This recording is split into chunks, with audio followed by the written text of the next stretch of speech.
에스라가 하나님의 성전 앞에 엎드려 울면서 기도하며 죄를 자백하자 이스라엘 사람도 남자 여자 어린아이 할 것 없이 많은 무리가 에스라 주변에 모여서 큰 소리로 슬피 울었다.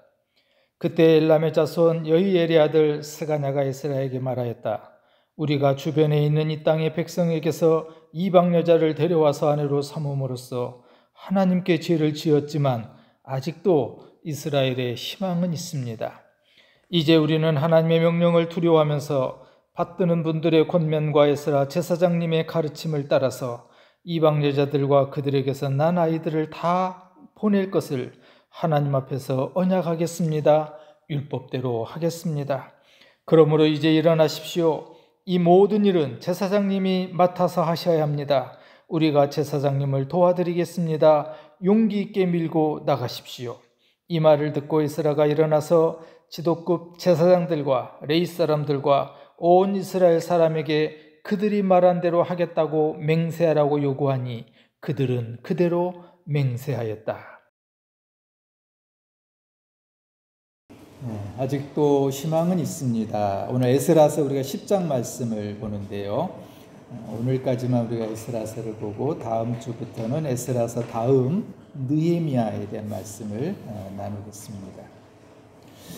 북이스라엘은 아수르에 의해서 멸망을 당하고요. 남유다도 136년이 지난 다음에 바벨론에 의해서 멸망을 당합니다. 그리고 이스라엘 백성들이 포로로 잡혀가지요. 70년이 지난 다음에 42,000명 정도가 첫 번째로 귀환해 옵니다. 그때 인도자가 스룹바벨이라는 사람입니다.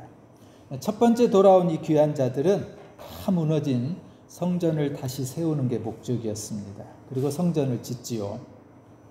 그리고 나서 한 60년이 지난 다음에 두 번째 귀환자들이 돌아와요. 바로 그 중심의 인물이 우리가 지금 보고 있는 에스라라는 사람입니다. 그때는 한 10,000명 정도가 바벨론에서 고국 예루살렘으로 돌아옵니다. 오늘 우리가 나누는 말씀은 에스라가 이제 두 번째 포로로 귀환해 오면서 돌아와서 어떤 일에 주로 힘썼는가라고 하는 유다의 개혁에 대한 그런 이야기를 우리가 오늘 잠깐 살펴보려고 합니다. 사실은 이게 굉장히 중요한 게요. 이 10장의 에스라의 이 개혁이 이스라엘의 순수성을 지켜냈고요. 이후에 이스라엘이 왜 위대한 민족으로 또 그 땅 가운데 예수 그리스도의 탄생을 통해서 복음이 전 세계로 전해지는 그런 귀중한 역할을 한 그런 본문의 말씀이기도 합니다. 우리가 이 성전을 재건하는 이 이야기를 계속해서 보고 있는 이유는 성전 재건이 중요하고 오늘날 교회가 다시 회복돼야 된다는 것은 너무나 중요하기 때문에 이 말씀을 시작했습니다 라고 전했습니다. 그리고 이 교회는 단순히 우리가 눈에 보이는 교회당의 회복만이 아니라 우리 각자가 주님의 몸된 교회로서 우리가 왜 회복돼야 되는지, 우리가 왜 소망인지, 우리가 왜 제대로 교회답게 살아야 되는지 그의 말씀을 나누기 위해서 우리가 에스라, 또 에스더, 또 느헤미야의 말씀을 우리가 계속해서 보려고 하는 이유입니다. 오늘 1절 말씀 먼저 보겠습니다. 새번역 성경으로 봅니다. 에스라가 하나님의 성전 앞에 엎드려 울면서 기도하며 죄를 자백하자 이스라엘 사람도 남자 여자 어린아이 할 것 없이 많은 무리가 에스라 주변에 모여서 큰 소리로 슬피 울었다. 우리가 앞서 지난달이었죠. 9장의 말씀 에스라의 기도를 봤어요. 그 에스라의 9장의 기도는 철저한 회개의 기도였어요. 이런 말씀이 있었죠. 너무나도 부끄럽고 낯이 뜨거워서 하나님 앞에서 차마 얼굴을 들 수 없습니다. 에스라는 가슴이 미어졌어요. 백성들의 죄된 모습들을 보면서 그냥 억장이 무너지는 심정으로 하나님 너무 부끄럽습니다. 차마 하나님 앞에 얼굴을 들 수 없을 정도로 지금 이 백성들이 죄 가운데 빠져 있습니다. 에스라가 수염도 밀고 속옷도 찢고 머리털을 뜯으면서 엎드려 기도했던 그것이 9장의 에스라의 회개의 기도입니다. 그런데 9장을 우리가 나누면서 그런 말씀을 드렸어요. 백성들이 다 죄에 빠져 있었을 때 에스라는 9장 안에 무려 28번에 걸쳐서 우리 이런 표현을 써요. 에스라가 죄진 게 아니었거든요. 백성들이 다 우상을 섬기고 죄에 빠졌는데 에스라의 기도는 저들이 죄를 짓고 있습니다. 이게 아니라 우리가 죄를 졌습니다. 이런 기도를 드립니다. 이게 에스라의 기도의 모습이었어요. 에스라가 고국에 돌아왔을 때 이방 여자들과 결혼하는 사람들이 많이 생겨났습니다. 이건 매우 심각한 죄였어요. 단순히 이방 여자들과 결혼한 그 문제가 아니라 우상을 섬기고 우상을 가지고 들어왔다는 얘기입니다. 창세기에 보면은 노아 시대가 멸망한 이유도 다름 아닌 하나님을 믿지 않는 자들과 결혼하면서 우상을 섬긴 것이 결정적인 계기였어요.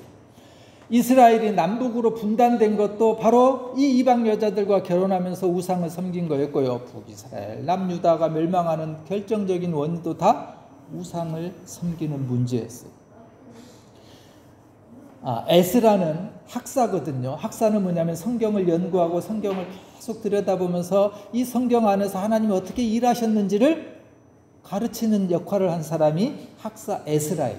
에스라는 이스라엘 역사를 보고 있었기 때문에, 이스라엘 역사를 다 알고 있었기 때문에 왜 이스라엘이 망했고 왜 그때마다 하나님의 심판을 받게 됐는지를 말씀 안에서 늘 봤던 사람이에요. 그런데 이 이스라엘 백성들이 고국에 돌아와서 또 하는 일들이 그 우상을 섬기는 일들을 또 하는 거예요. 그러다 보니까 에스라는 기가 막혔던 거죠. 그래서 수염을 뜯고 옷을 찢고 회개의 기도를 드리고 성전에 엎드려 울며 기도합니다. 우리가 이 본문의 말씀 안에서 첫 번째 기억했으면 좋은 게요, 우리도 에스라처럼 나라와 민족을 위해서, 백성들의 죄를 위해서 그것을 나의 죄로 고백하면서 기도해야 된다는 사실입니다. 에스라가 우리에게 가르쳐준 첫 번째 교훈입니다. 나라와 민족을 위해서 기도하는 것이 우리의 책임이고요, 나라와 민족을 그냥 위해서 기도하는 것이 아니라 에스라의 심정처럼 가슴을 치면서 통곡하면서 엎드려 기도해야 된다는 것, 그것이 얼마나 중요한 것인가라는 것을 오늘 본문이 우리에게 가르쳐줍니다. 9장님 에스라의 기도는, 회복은, 다시 살아나는 것은, 다시 살아날 수 있는 것은 바로 기도로부터 시작돼야 된다라고 하는 사실을 에스라가 교훈해 줍니다.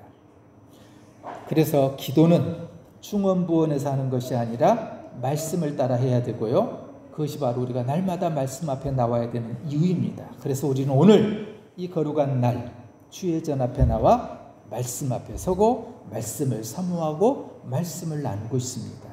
시편 12편 6절에 이런 말씀이 있습니다. 주님의 말씀은 순결한 말씀, 도가니에서 단련한 은이요 7번 걸려낸 순은이다. 잠언 30장에서는요, 하나님의 말씀은 모두 순결하며 그분은 그를 의지하는 사람의 방패가 되신다. 여러분, 우리 개인의 믿음의 회복도, 우리 가정의 회복도, 교회의 치유와 회복도, 이 나라가 다시 사는 일도 말씀으로부터 시작돼야 된다고 하는 사실을 성경은 우리에게 가르쳐 줍니다. 1절의 말씀을 우리가 다시 들여다보면요, 에스라가 성전 앞에서 기도할 때요, 엎드려 죄를 자보겠다라는 것을 강조합니다. 우리가 살아계신 하나님 앞에 서게 되면 우리의 죄의 모습이 적나라하게 드러난다는 사실입니다. 세상을 바라보고 세상과 살아갈 때는 우리의 죄가 보이지 않아요. 그런데 하나님의 말씀 앞에 서게 되면은요, 무감각하게 살아가던 우리의 삶의 죄의 모습들이, 죄의 형태들이 드러나게 되어 있습니다. 오늘 1절이 그것을 말해줘요. 하나님의 성전 앞에 있었다라고 말합니다. 여기서 엎드렸다라고 하는 것은요, 납작하게 엎드린 걸 말해요. 울며라고 말하죠. 이것은 단순히 그냥 눈물을 찔끔찔끔 흘리는 것이 아니라 통곡을 하는 그런 단어예요. 즉 에스라는 하나님 앞에 백성들의 죄를 나의 죄로 고백하면서 납작 엎드려서 통곡을 하고 있어요. 가장 큰 슬픔으로, 가장 간절한 모습으로 통곡하는 에스라였습니다. 9장에서의 에스라는 자신의 죄인 것처럼 백성들의 죄를 안고 죄를 고백했다면 10장에서의 에스라는 가장 슬픈 모습으로 탄식하면서 그 죄를 자백합니다. 하나님, 내가 죄를 졌습니다. 1절에요. 에스라가 자백하자 이스라엘 사람도 남자 여자 어린아이 할 것 없이 많은 무리가 에스라 주변에 모여서 큰 소리로 슬피 울었다. 이런 말씀이 나오죠. 많은 백성이 큰 소리로 슬피 울었다고 말합니다. 에스라가 기도하자요. 사람들이 그 에스라의 기도하는 모습을 보고서 에스라가 가슴을 치면서 통곡하는 그 모습을 보면서 에스라 주변으로 모여서 같이 슬퍼하면서 기도했다는 겁니다. 에스라가 먼저 기도하기 시작할 때 사람들이 그 에스라의 기도의 모습을 보고 함께 나와서 그 주변에서 같이 슬퍼하며 기도합니다. 이것이 에스라의 영향력입니다. 에스라의 기도의 영향력입니다. 존 맥세일이라고 하는 사람이 영향력이라고 하는 책에서 이런 중요한 말을 했어요. 뛰어난 영향력은 현재를 바꾸지만 위대한 영향력은 미래를 바꾼다. 에스라의 기도가 그랬습니다. 에스라의 영향력이 그랬어요. 그래서 에스라가 기도할 때 에스라의 주변에 있는 많은 백성들이 그 에스라의 기도의 모습을 보고서 듣고서 함께 민족을 위해서 자신들의 죄를 위해서 기도하더라는 겁니다. 여러분, 여기에 에스라의 울음과 그 다음에 에스라를 보고서 백성들이 통곡했다고 그랬는데 이 통곡의 단어가 성경에서는 같은 단어를 쓰고 있어요. 에스라가 울며 기도할 때 백성들이 함께 똑같이 통곡했다는 사실입니다. 우리에게도 불안한 우리의 시대 또 나라를 위해서 세상의 소망인 교회의 회복을 위해서 통곡과 눈물의 기도가 필요합니다. 우리가 나라와 민족을 위해서 기도하면 우리나라의 미래가 다시 달라질 것이기 때문에 그렇습니다. 우리가 교회를 위해서 기도하면 우리 교회의 미래가 달라지기 때문입니다. 이것이 에스라가 우리에게 가르쳐주는 기도의 영향력입니다. 2절을 다시 봅니다. 그때에 엘람의 자손 여히엘의 아들 스가냐가 에스라에게 말하였다. 우리가 주변에 있는 이 땅의 백성에게서 이방 여자를 데려와서 아내로 삼음으로써 하나님께 죄를 지었지만 아직도 이스라엘에 희망은 있습니다. 에스라가 엎드려 기도할 때 스가냐라고 하는 사람이 에스라에게 이런 말을 합니다. 우리가 이방 여인을 아내로 삼은 심각한 죄를 졌지만 그러나 아직은 희망이 있습니다. 아마도 스가냐는 에스라가 기도하는 그 간절한 기도를 들었을 거고요. 에스라가 가슴을 찢으며 통곡하는 그 울부짖는 나라와 민족을 위해서 백성들의 죄를 자신의 죄로 고백하면서 자백하면서 드리는 그 기도의 모습, 기도의 소리를 스가냐가 들었던 것 같아요.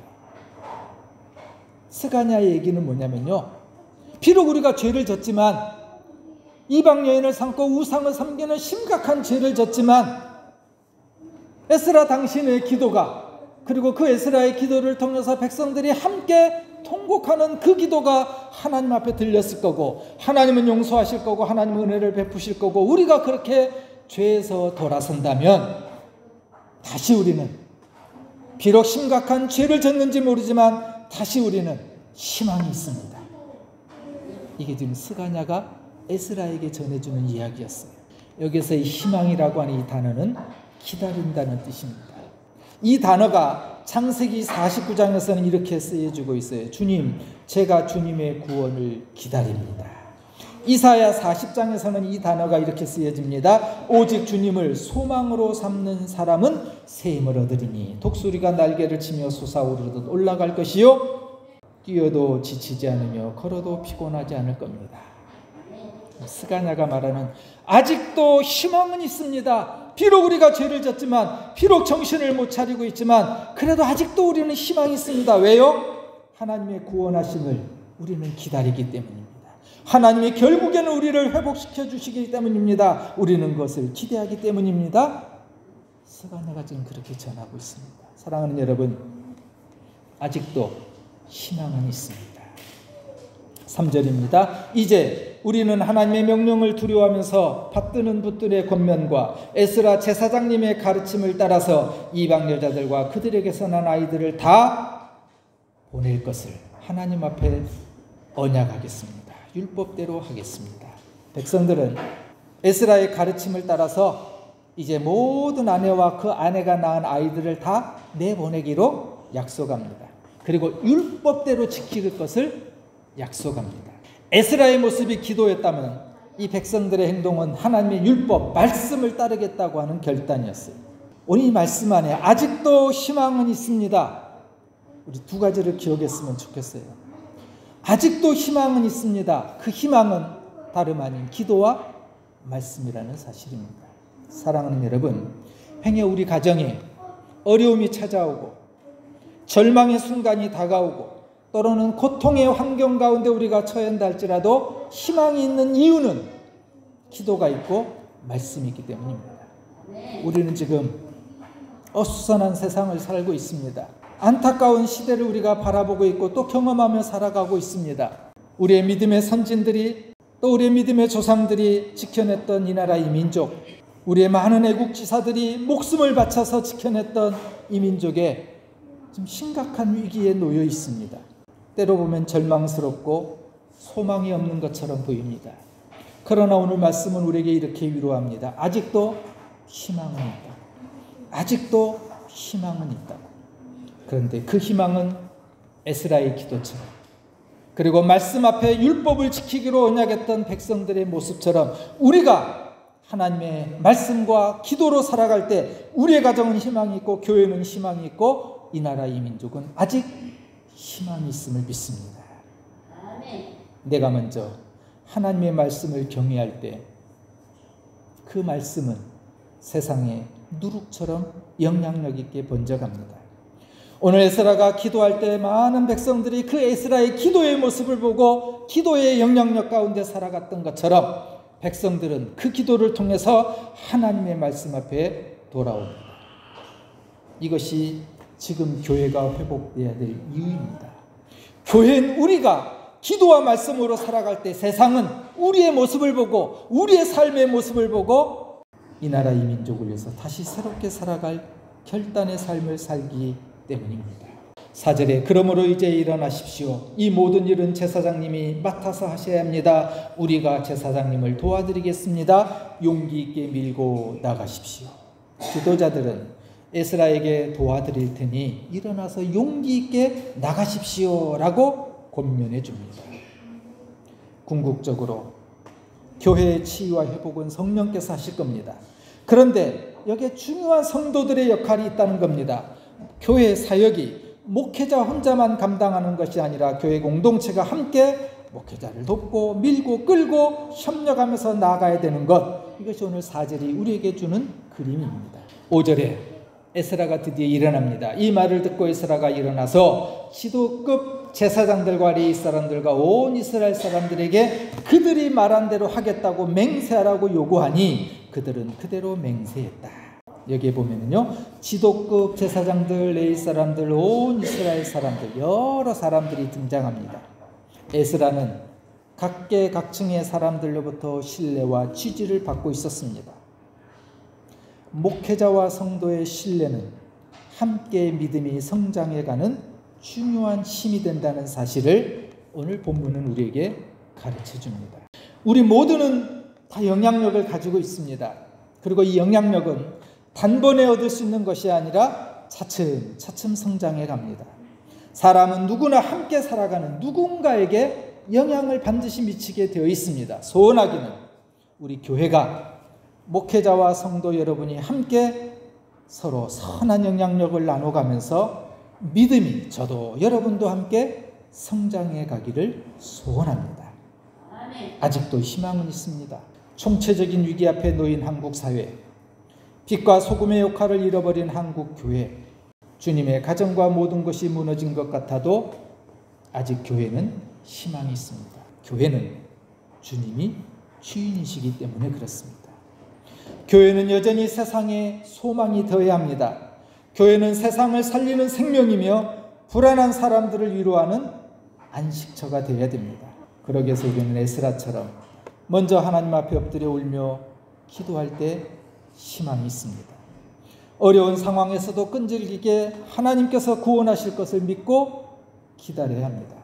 나 혼자만이 아니라 우리 교회 공동체 모두가 함께 한 마음으로 기도해야 합니다. 그렇게 교회가 함께 성장할 때 아직도 교회는 희망이 있습니다.